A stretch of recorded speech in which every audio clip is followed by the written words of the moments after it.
Hey guys! Today we're going to read another book. This book is called Giraffes Can't Dance. You ready? Gerald was a tall giraffe whose neck was long and slim, but his knees were awfully crooked and his legs were rather thin.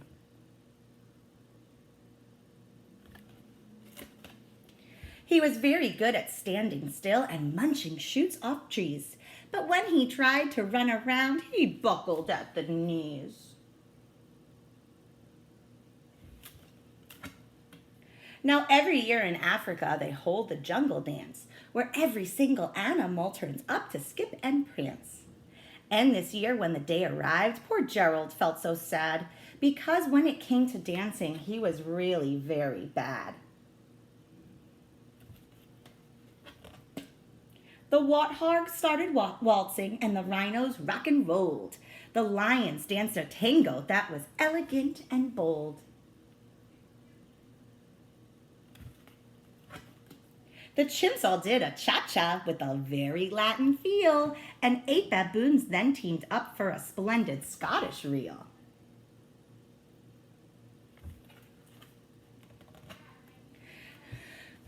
Gerald swallowed bravely as he walked towards the floor, but the lions saw him coming and they soon began to roar. "Hey, look at clumsy Gerald," the animals all sneered. "Giraffes can't dance, you silly fool. Oh, Gerald, you're so weird."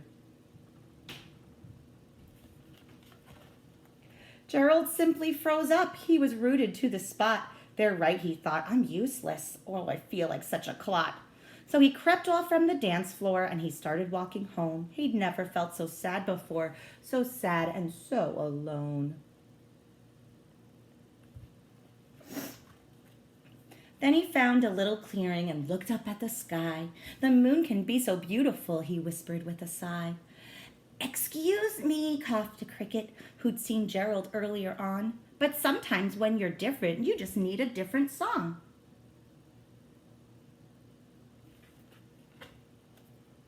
Listen to the swaying grass, listen to the trees. To me, the sweetest music is those branches in the breeze. So imagine that the lovely moon is playing just for you. Everything makes music if you really want it to.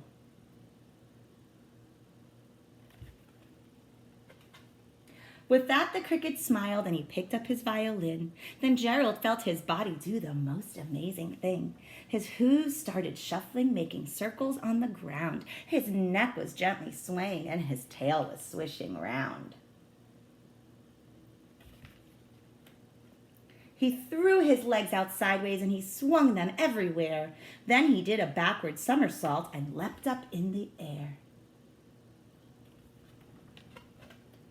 Gerald felt so wonderful, his mouth was opened wide. "I'm dancing, yes, I'm dancing, I am dancing," Gerald cried. He looked so happy. Then one by one, each animal who'd been there at the dance arrived while Gerald boogied on and watched him quite entranced. They shouted, "It's a miracle, we must be in a dream. Gerald's the best dancer that we've ever seen."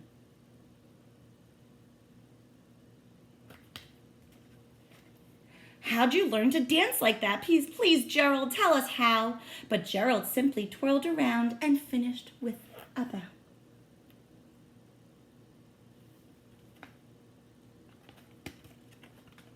Then he raised his head up and looked up at the moon, the stars and stars above. "We all can dance," he said, "when we find music that we love." The end. Hope to see you next time. Bye-bye for now.